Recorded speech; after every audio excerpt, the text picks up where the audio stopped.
Hello everyone, welcome back to Believers Science Academy Bangalore. This is daily news analysis.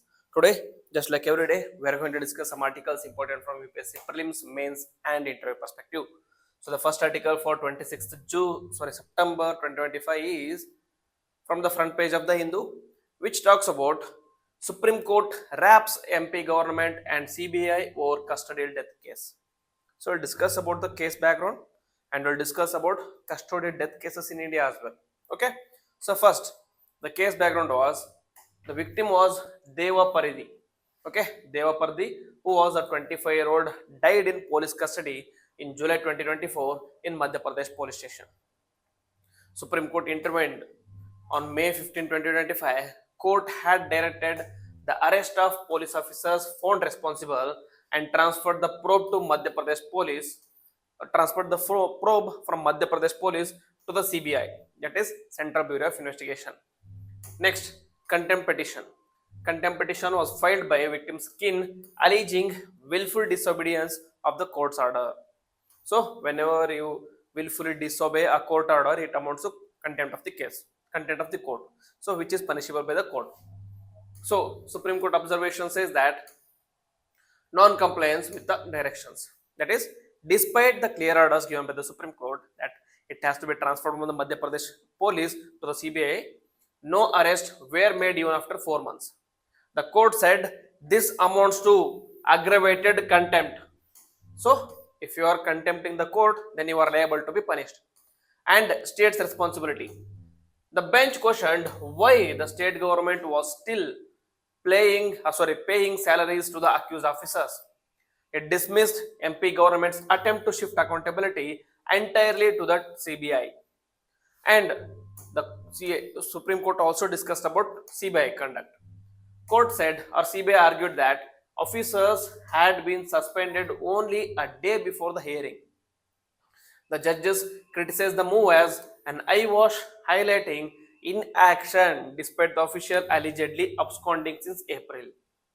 Okay, so these are all the issues or lags that happened in this particular case. And then anticipatory bail controversy. That is, one accused officer even filed for anticipatory bail in Madhya Pradesh. The court expressed shock at this, calling it audacity against Supreme Court order for arrest. Supreme Court has given arrest. Supreme Court has said transfer the case to CBI. But what did the state government do? State government kept paying their salary. State government dismissed them just one day before the hearing, just to showcase or show for publicity stunt. Next, larger issue. This is with respect to Madhya Pradesh case, but the custodial death is not limited to Madhya Pradesh only. Custodial death cases are throughout India. So we'll discuss custodial deaths in India. What is the scale of the problem?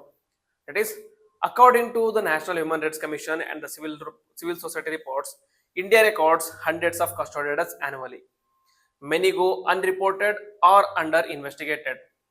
They are not investigated properly, and torture, inhuman treatment, and delay in medical care are the common causes behind these custodial deaths. Legal and institutional safeguards. Constitutional protections. That is, Article 21 provides right to life and personal liberty. Excuse me. Article 21 provides right to life and personal liberty, and Article 22 provides protection against arbitrary arrest. Despite this, they are not followed, or these rights are not upheld in these particular custodial cases. Judicial guidelines. Apart from the constitutional guidelines or constitutional mandate, judiciary has also provided certain guidelines.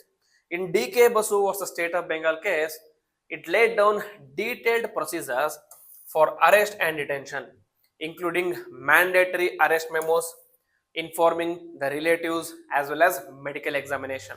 But in most of the cases in India, these are not followed.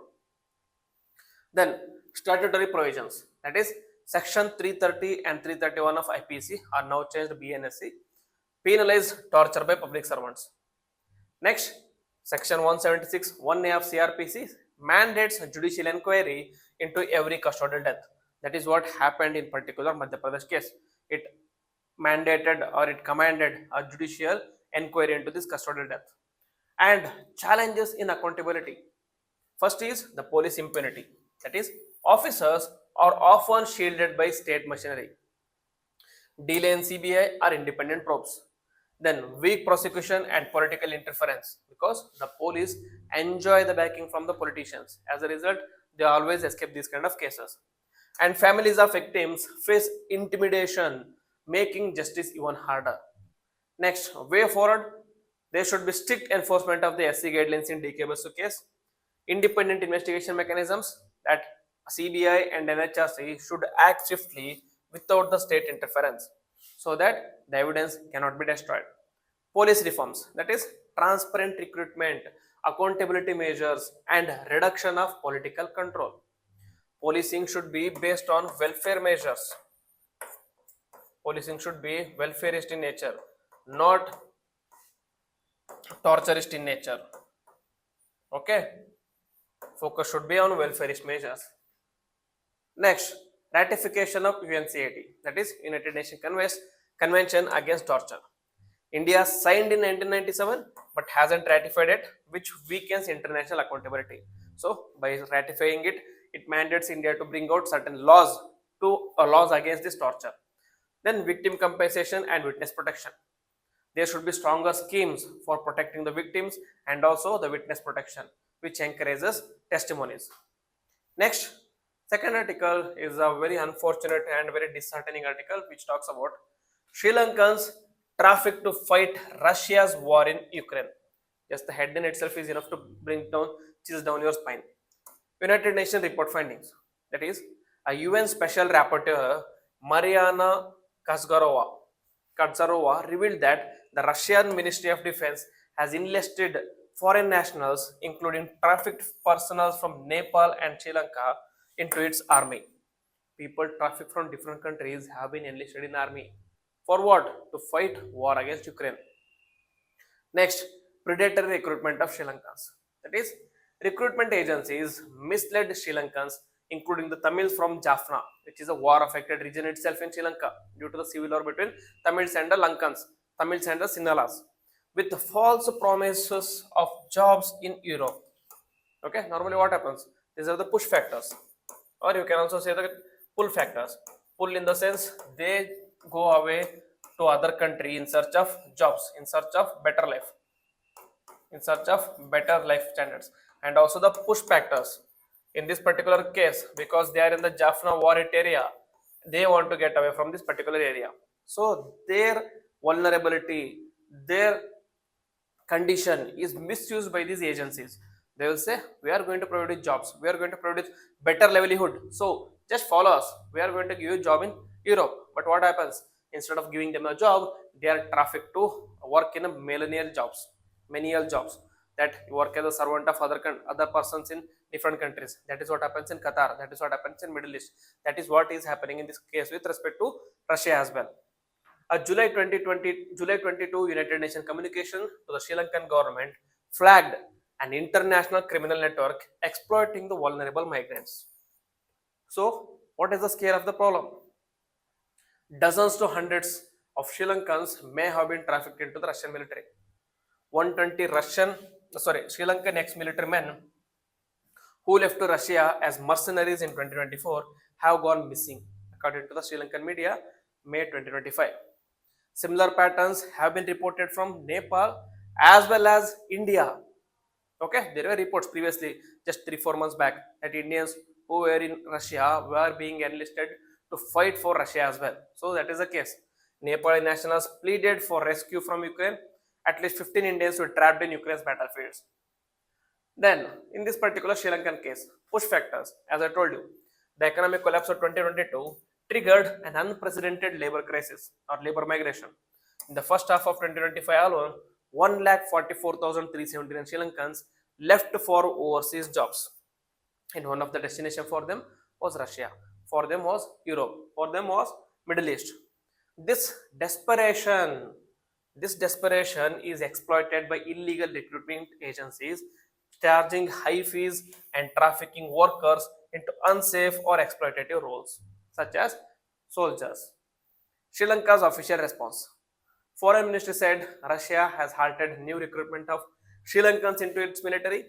Sri Lanka requested that those who completed contracts be allowed to return home voluntarily, and ongoing talks with Russia on compensation for thus for those killed or injured is ongoing, is there. However, the government has not clarified the exact number of nationals currently fighting in Ukraine, maybe because they do not know the exact number. Then geopolitical context, that is, Sri Lanka maintains historically close ties with Russia, especially in the military and economic cooperation.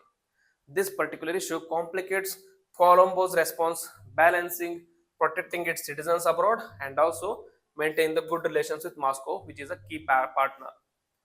Larger concerns, apart from the bilateral relations, the larger concerns is about human trafficking and mercenary network. International criminal syndicates exploit vulnerable populations from South Asia and beyond.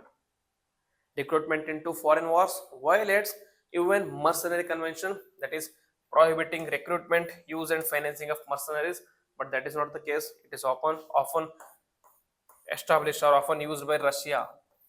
It is often used by Europe. It is often used by USA as well, where they hire mercenaries and they attack a particular country from behind.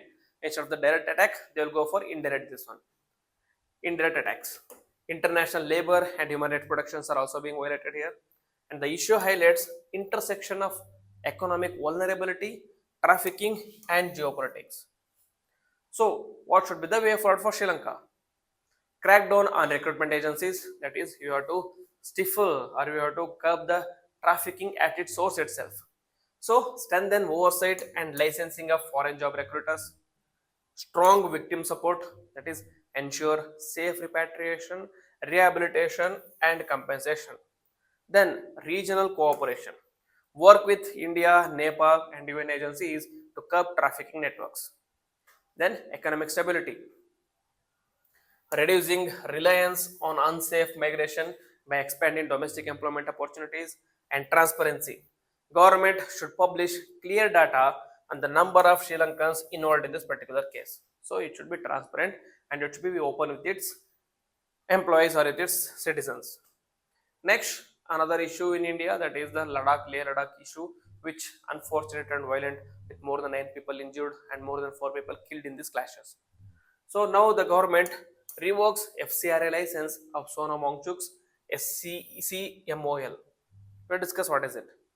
The Indian Home Ministry has cancelled FCRA registration of the Students' Educational and Cultural Movement of Ladakh, that is SECMOL, an organization founded by climate activist Sonam Wangchuk in the late 1980s. This cancellation follows alleged violations of the Foreign Contribution Regulations Act, including misclassification of rupees 3.5 lakh from the sale of old bus as foreign donation, and acceptance of 4.93 lakh rupees from Swedish NGO for activities like linked to youth migration for food security and sovereignty, which the government deemed sensitive subject involving national sovereignty. So we know, you can just see from the government action itself, it is nothing but a reaction to Sonam Wangchuk's involvement in Leh Ladakh protest. So linked to Leh Ladakh protest, the action comes a day after the violent protest in Leh over the demands of statehood and the sixth schedule protection for Ladakh. 4 people died and several were injured. The Home Ministry claimed the violence was triggered by provocative statements made by Wangchuk, though he denied direct involvement. But on his part, on the government's part, he also used certain words like Gen Z revolution of Nepal. He also called for Arab Spring like kind of situation in India, which is uncalled for, which is against or which is a threat to sovereignty and integrity of India directly. So he should have been careful as well. Next, Sonam Wangchuk's response. Wangchuk said that he is no longer a part of SECMO's management, though he founded it in 1980s, and he also said that the allegations are baseless and technical misinterpretations. So we like this is nothing but anarchy from the government. Other investigation, that the CBI is probing another Wangchuk founded organization, that is the Himalayan Institute for Alternatives Ladakh HIAL, for alleged FCRA violations. We have to see what will happen this one. So for us, what is important here? What is FCRA? FCRA is Foreign Contributions Regulations Act of 2010, which regulates foreign donations into Indian NGOs. Objective is, you are going to donate to NGOs, but that donation should be used for a purpose which is going to help the society, not for the purpose which is anti-government. So it prevents misuse of foreign funds for activities that may harm national interest or security. Under this act, NGOs must obtain prior FCI registration, use funds strictly for their declared purposes only, maintain separate accounts and transparent records. Next, violations often lead to suspensions or cancellation of licenses. Over the past decade, several NGOs such as Greenpeace, Amnesty International India have lost their license over the alleged non-compliance. This Greenpeace in the International Bureau report or in the International Bureau investigation was found out that Greenpeace was funding anti-government activities such as riots in Delhi. It was funding for riots in Delhi and also riots in some sort of communal riots as well. So it was later found out its involvement in communal riots and all kinds of riots were being funded by Greenpeace. So it was license was cancelled. It was banned in India. Why does this matter? First is Ladakh's political climate. Since Article 370 was revoked in 2019, Ladakh has been seen rising demands of statehood and sectoral protections. The cancellations may be seen as an attempt to curb the dissent amid the escalating tensions.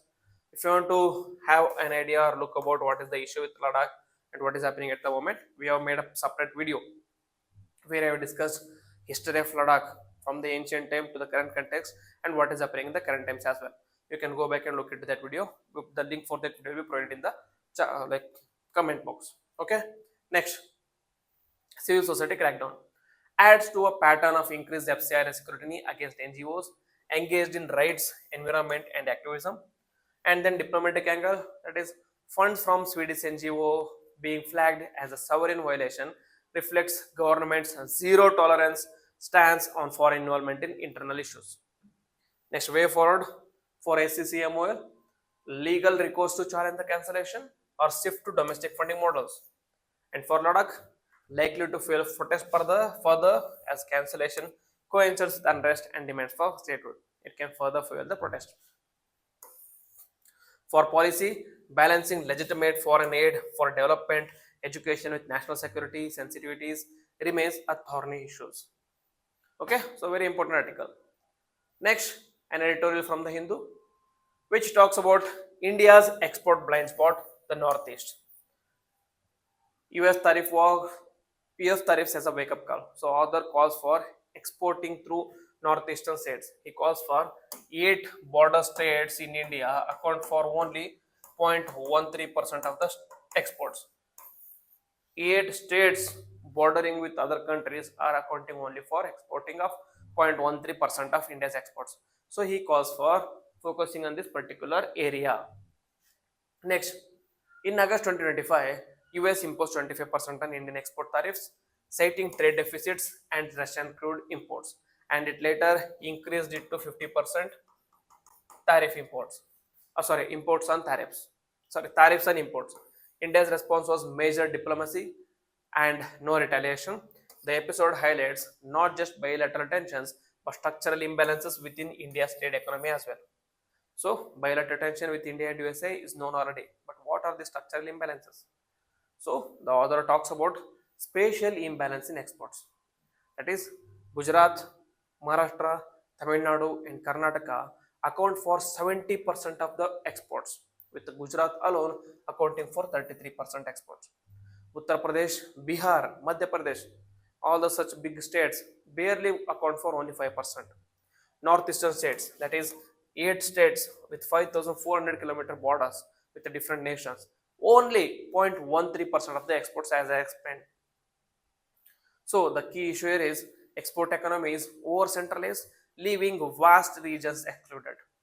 So author also talks about marginalization of Northeast. No trade corridors or logistics infrastructures to support exports. Policy bodies like Board of Trade, PM's Economic Advisory Council lack Northeast representation. So Northeast doesn't have any representation in Board of Trade, Economic Advisory Council. And flagship schemes like Production Linked Incentive Scheme or RODTP bypass the Northeastern region. and the region is treated as security zone and not an economic hub. Next, sectoral stress, that is tea economy of Assam, stagnant prices, labor shortages, and dependence on CTC grid exports vulnerable to tariffs as well. Next, Numaligarh refinery, that is expansion depends on the imported crude, including the Russian cargoes, making Assam vulnerable to sanctions and supply shocks. Because we are importing the crude from Russia, Russian cargoes, because we are importing from Russia, there is sanction on the Russian imports, sanction on crude or sanction on the producers that are being imported from Russia. So as a result, Assam is becoming vulnerable to the sanctions from abroad. Next, broader trade breakdown. India-Myanmar trade collapsed after 2021 coup. Checkpoints at More and Zokatwar reduced the security outposts. And free movement regime was scrapped in 2024. Kinship and informal trade cut off between the tribal population of this region. And infrastructure remains performative, that is roads on paper, no cold chains and weak customs. Borders defined by surveillance and not by commerce. So these are the issues. So author says that it is a missed strategic opportunity. That is, China is investing heavily in the northern Myanmar, expanding its influence on the northern Myanmar region. India's active policy remains unrealized. Projects like trilateral highway stalled between these countries, and India negotiated FTAs globally but ignores eastern frontier integration. So the core argument of this is fragile trade architecture, that is over dependence on few states is leading to vulnerability, and resilience must mean dispersion of economic activity and not concentration in few hands. So without roads, warehouses and policies in the northeast, India's regional heft in the Indo-Pacific region will remain hollow. So just not only focusing on the exports, we should also focus on export from these particular regions because they have high potential both economically and strategically. They can be our strategy against the China's influence in northeastern region of Myanmar and Bangladesh. Okay, so the Saudi Pakistan deal and India strategic dilemma. I will cover this in topic of the day tomorrow. Okay, I will be making another video because it is ongoing issue. So I'll discuss about this in the topic of the day video. Next, prelims pointers. So what is the prelims pointer? The first prelims pointer is about K visa. What is this K visa? K visa, that is China's new talent oriented entry scheme. So just when USA imposed H1B visa $1 lakh shock, China is trying to absorb the talent that was being expelled from USA. China sees opportunity here. So what they did do? They started K visa. What is this? China has introduced a new K visa effective from October 1, 2025. Aim is to attract global science and technology talent, particularly youth and professionals in STEM fields. So all the talent that was in USA at the moment will now fled to other countries, especially China, because they was improved or introduced another K visa. About the K visa, created through revision of regulations on administration on the entry and exit of foreigners. Targeted group is graduates like bachelor degree or higher from renowned universities, research institutes, professionals engaged in STEM teaching, research and innovation. And the key features are greater flexibility in entry frequency and duration, broader scope of activities including education, research, technology, culture, entrepreneurship and business. Unlike many other visa categories, there is no local enterprise or sponsorship required for this particular thing, which was not the case with respect to H1B visa. If you want to get H1B visa, you wanted or you had to get a local sponsorship. Now, if you want to get local sponsorship, you have to pay one time $1 lakh fees. That is not the case with K visa. This is nothing but a move to attract all the talent that is going to be dispersed from USA. Significance, talent attraction strategy. China is competing globally for skilled manpower, especially in the AI, robotics, biotech, and green tech. Builds on policies to counter talent drain and accelerate domestic innovation. And geopolitical angle is comes amid US-China tech rivalry. While the USA tightens visa regimes for Chinese students and researchers, Beijing is easing the entry for foreign STEM talent. So economic implications, it is expected to strengthen China's innovation ecosystem, universities, high-tech industries. So supports initiatives like Made in China 2025 and dual circulation strategy. So this is what a K visa is about. Next, Varkala Cliff. What is in news? It is in news because UNESCO has placed Varkala Cliff on its tentative list for World Heritage Site 2025. So in the natural category, location, it is situated in Varkala, a coastal town in Thiruvananthapuram, Kerala, locally known as Sivagiri Turuttu, and geological and scientific importance is it is part of Workali formation of the Neopliocene age, which is around 2.5 crore to 13 lakh years ago. So very ancient period time of very ancient time or very ancient age. Contains laterite and sedimentary layers with the fossils and evidence of ancient climates as well. It was declared as 27th National Geological Monument of India and second in Kerala after Angadipuram laterite soil. Next, natural and cultural features, striking erosional landforms and natural springs, and Papansam Beach at the base, which is famous for sacred natural springs believed to have therapeutic properties as well.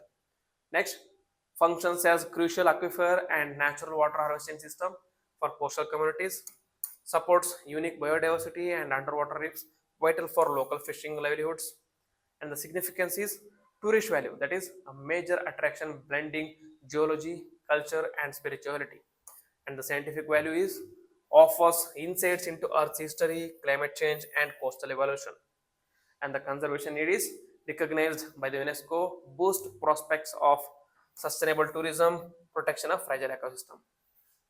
So these are the articles for the day. I think I caught important articles from the today's newspaper. If you like the video, then please hit the like button, comment on it, and also share with friends. And if you are new to the channel, please subscribe to the channel and click on the bell icon so that you don't miss any notification. With this, I will end the video. Jai Hind, Jai Karnataka.